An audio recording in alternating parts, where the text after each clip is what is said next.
I want you to watch Douglas Murray in discussion with Bill Maher about the issue of President Biden's conditional support for Israel, threatening not to send military equipment to Israel if they go into Rafah. Have a listen to their conversation. Biden says he's going to stop giving armaments now to Israel. What do you think about that? Is that appropriate?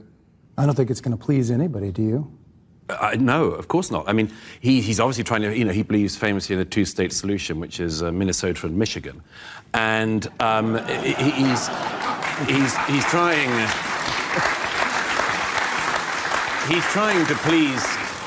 to please a few 100,000 people in America. I don't think he's going to please anyone. But the fact that he gave a speech on Tuesday saying that he would always defend the right of the Jewish people to defend themselves, and later that day stopped arms shipments to Israel, suggests to me that, this is a problem. You can't, it's devastating if the end of this conflict comes about in another stalemate. If there's a stalemate at the end of this, Hamas is still in control in the Gaza, the war will happen again in 2 years' time and again 2 years after that, and on for the rest of our lives.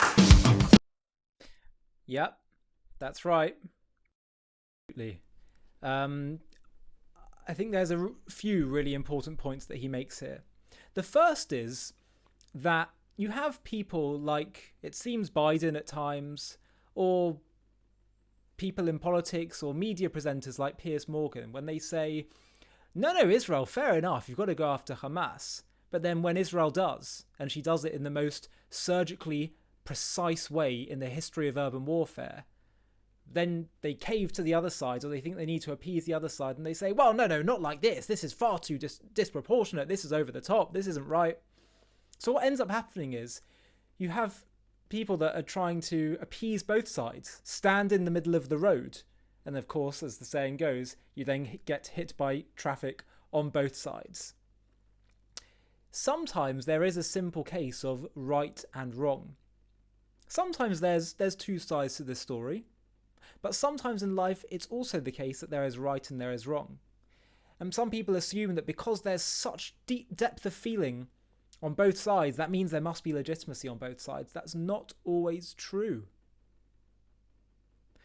Whether it's America in her fight against terror, there's not two sides have a point. Bin Laden didn't have a point. Whether it's the Allies against Nazi Germany, Nazi Germany didn't have a point about their Nazi racial purity laws. They don't have a point here. There's no appeasement that can be justified. There's no, well, both sides have a point here. It's very simple.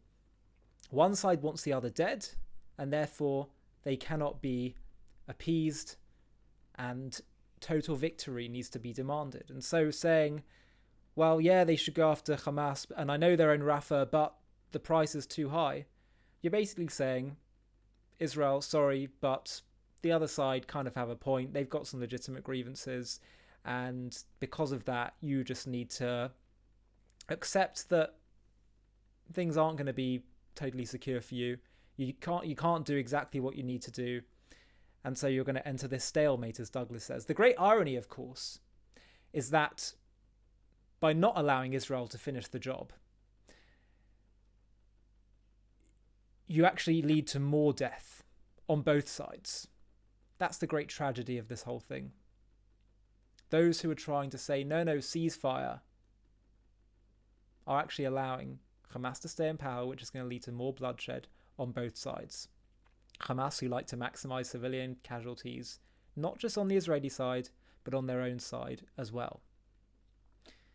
They're the real genociders. They're the ones who want to see as much death and destruction as possible. We, the people of Israel, the Jewish people, we hate war, we hate conflict, we hate death and destruction and suffering of anyone. We don't want to do it. We only do it because this is what we need to do, because we have a duty to our own people to protect and defend ourselves. So, one thing that's really important to take away from this, and I've been saying this quite a lot, is that we need to get out of this moral paradigm that the Piers Morgans of this world sometimes live in, where they think, yeah, both sides have a point and the Palestinian cause is based on a real legitimate grievance, a real catastrophe. I'm sorry, but the grievance is not legitimate because it's been self-inflicted the whole way along. The displacement occurred in 48 because the Arabs wanted to wage war against Israel and tried to annihilate the Jews and throw them into the sea. That's why the displacement occurred, because they fled and they were told to by the Arab armies that said, we're going to kill the Jews, so you flee and then you come back once it's done. You can't blame us for that.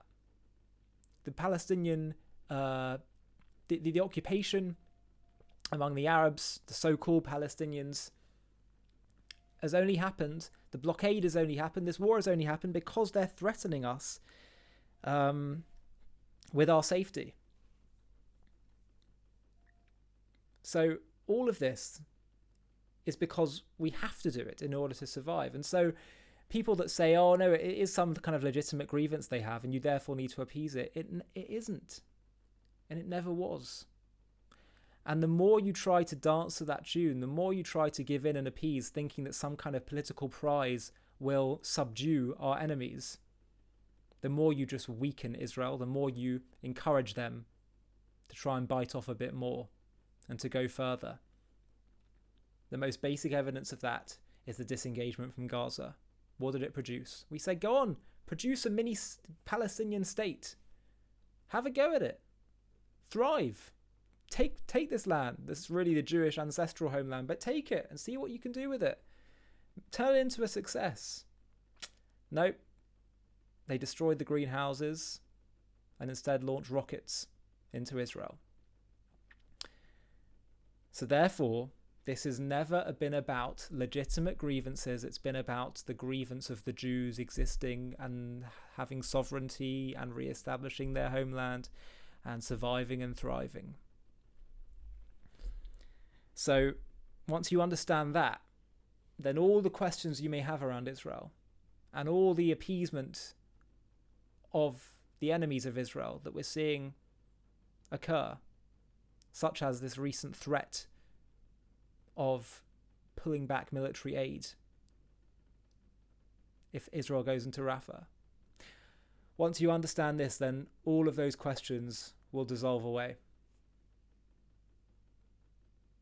You have to defeat an enemy bent on your destruction. People in the West, the Western intelligentsia, the United Nations, try to moralize, to qualify what they do, what Hamas do. It was that line of President Guterres, this didn't occur in a vacuum. Oh, how brilliant. Trying to give, to somehow absolve Hamas of their crimes. It's sick. But the second you understand that this is about a modern day Nazi ideology, then you get the clarity that you need. It's funny that Israel haters accuse Israel of being the modern day Nazis. No, actually, it's the anti-Israel mob and the inventors of the Palestinian cause who are the modern day Nazis. If it was about a legitimate grievance of just wanting some kind of statehood, they would have had it by now. They would have got it. Did you see the 1930s Peel Commission plan, where the Jews would just have a sliver of land in the north and the rest would go to an Arab state, other than one tiny international zone? No, rejected. But if the Arab armies come in and take over the land, as they did in 48, no, we have no issue there. But don't you want your Palestinian state? No, they don't. It's not about Palestine. It's about the Jews.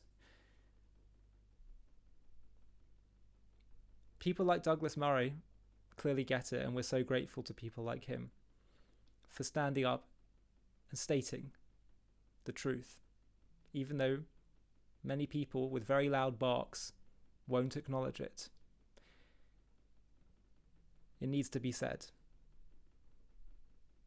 Because when one person says it, another person realizes, and another person, you have a domino effect.